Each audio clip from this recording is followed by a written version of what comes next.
अभी ऑब्वियसली यहाँ पर जो पाकिस्तानी कम्युनिटी है उनके अपने कंसर्न्स हैं, उस पर मैं जाके एक पूरे अगले सेगमेंट में बात भी करना चाहूँगी। लेकिन वो पाकिस्तान में इलेक्शन की डेट अनाउंस होने के बाद वाकई समझते हैं कि अब स्टेबिलिटी आएगी?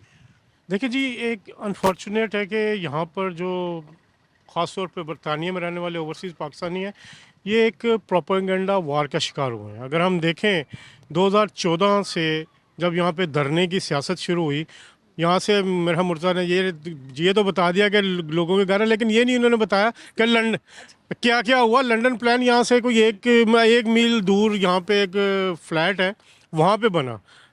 पाकिस्तान की बदकिस्मती का आगाज़, अल्लाह ना करे कि अल्लाह बेहतर करे हालात, जो पाकिस्तान की इस वक्त सूरत हाल है, यहाँ से एक मील दूर हुआ, उसको लंदन प्लान का नाम दिया गया। उस वक्त ये सूरत हाल होती थी और मुर्तज़ा उसके ऐनी गवाह हैं, इन्होंने उनको पकड़ा भी।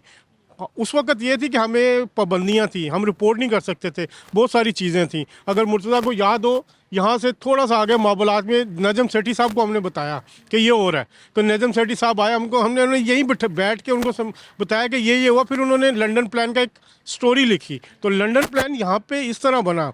पाकिस्तानी जो यहाँ पे रहता है, बदकिस्मती से इस वक्त वो यहाँ के मामलात की बजाय वहाँ के मामलात के बारे में सोच रहा है।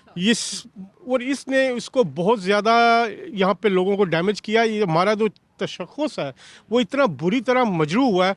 अभी पिछले दिनों, अभी कल ही स्टोरी दी थी मैंने कि 40 पाकिस्तानी नौजवानों को यूनान, स्पेन और जॉर्जिया से डिपोर्ट किया गया। पहले उनको अरेस्ट किया गया, कई हफ्ते जेल में रखा गया है उनको। फिर उसके बाद किस वजह से? सोशल मीडिया पे जो नफ़रत अंगेज़ मवाद था वो वजह बनी।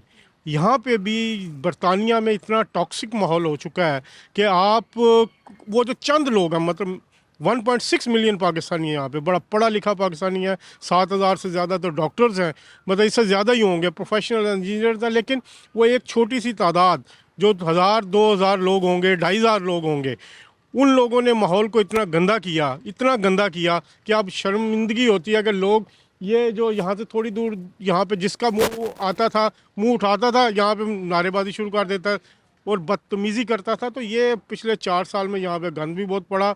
इन ओवरसीज़ पाकिस्तानी को अब समझ आना शुरू हो रही है कि पाकिस्तान के जो वो एक झूठे ख्वाब दिखाए गए थे, जो एक शराब की तरफ उनको लेके जाया गया था, वो कुछ नहीं है। अब लोग समझ रहे हैं, वो कहते हैं अब ज़्यादातर वो जो मुतहर्रिक लीडरशिप थी इनकी या कारकुन थे, आप पूछते आप, और वो अब हमसे पूछते हैं कि पाकिस्तान में इलेक्शन हो रहे हैं तो स्टेबिलिटी तो आ जाएगी ना, तो आहिस्ता आहिस्ता चीज़ें बेहतर हो।